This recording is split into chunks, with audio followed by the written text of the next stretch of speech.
Congress party అంటేనే పేదల పక్షాన ఉండే ప్రభుత్వమని Badangpet mayor Indiramma committee coordinator Parijatham అన్నారు.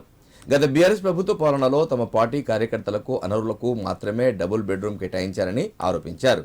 ఉమ్మడి ఏపీలో వైఎస్ఆర్ కాంగ్రెస్ పార్టీలో ఉన్నప్పుడు ప్రతి గ్రామంలో పేద బడుగు బలహీన వర్గాల వారికి అర్హులకు మాత్రమే ఇందిరమ్మ ఇండ్లు ఇవ్వడం జరిగిందని గుర్తు చేశారు. సిద్దిపేట జిల్లా గజ్వేల్ పట్టణంలో మాజీ ఎమ్మెల్యే జిల్లా కాంగ్రెస్ పార్టీ అధ్యక్షుడు తోమికుంట నర్సారెడ్డి ఆధ్వర్యంలో ఇందిరమ్మ కమిటీ సభ్యులతో సమావేశం ఏర్పాటు చేశారు. ఈ కార్యక్రమానికి ముఖ్య అతిథిగా బడంగ్పేట మేయర్ పారిజాతం హాజరై మాట్లాడారు. మాజీ ఎమ్మెల్యే నర్సారెడ్డి చేసిన సేవలు కాంగ్రెస్ పార్టీ గుర్తిస్తుందన్నారు. తెలంగాణ ఇచ్చిన సోనియా తల్లి రుణం తీర్చుకోవాలంటే రాబోయే స్థానిక ఎన్నికలలో కూడా కాంగ్రెస్ పార్టీ గెలుపొందడానికి నాయకులు కార్యకర్తలు కష్టపడాలన్నారు. గత బీఆర్ఎస్ ప్రభుత్వం మహిళలను చిన్నచూపు చూసిందని, కానీ సీఎం రేవంత్ రెడ్డి కాంగ్రెస్ పార్టీ అధికారంలోకి రాగానే మహిళలకు అధిక ప్రాధాన్యం ఇస్తూ వారి కోసం అనేక సంక్షేమ పథకాలు ప్రవేశపెట్టారని తెలిపారు.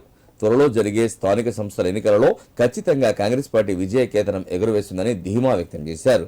ఈ కార్యక్రమంలో AMC chairman Narender Reddy, AMC vice chairman Sardar Khan, మాజీ మున్సిపల్ చైర్మన్ గాడిపల్లి భాస్కర్, కాంగ్రెస్ నాయకులు కార్యకర్తలు పాల్గొన్నారు.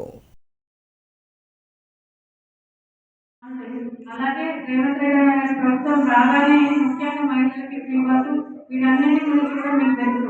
కానీ వీటన్నిటిని మనం పబ్లిక్ లోకి తీసుకెళ్ళినప్పుడే మనకు సాధ్యమైతే జరుగుతాయి. ఎప్పుడైతే ఈ సక్సెస్ ని సాధిస్తామో రేపు లోకల్ బాడీ ఎలక్షన్ లో కూడా మన సర్పంచులు కానివ్వండి, ఎంపీటీసీ కానివ్వండి, వార్డు మెంబర్లు కానివ్వండి, కౌన్సిలర్లు కానివ్వండి, చైర్మన్ కానివ్వండి, మేయర్లు కానివ్వండి, వీళ్ళందరినీ మనం గెలిపించుకోవాలంటే ఈ విజయోత్సవాలు మనకి ఒక పట్టుకొమ్మ లాంటివి. ఈ విజయోత్సవాల ప్రోగ్రామ్స్ ప్రతి ఒక్క ఊర్లో, టౌన్ లో ప్రతి ఒక్కరు కూడా ఇది నా పని అనుకొని ముందుకు తీసుకెళ్తేనే మనం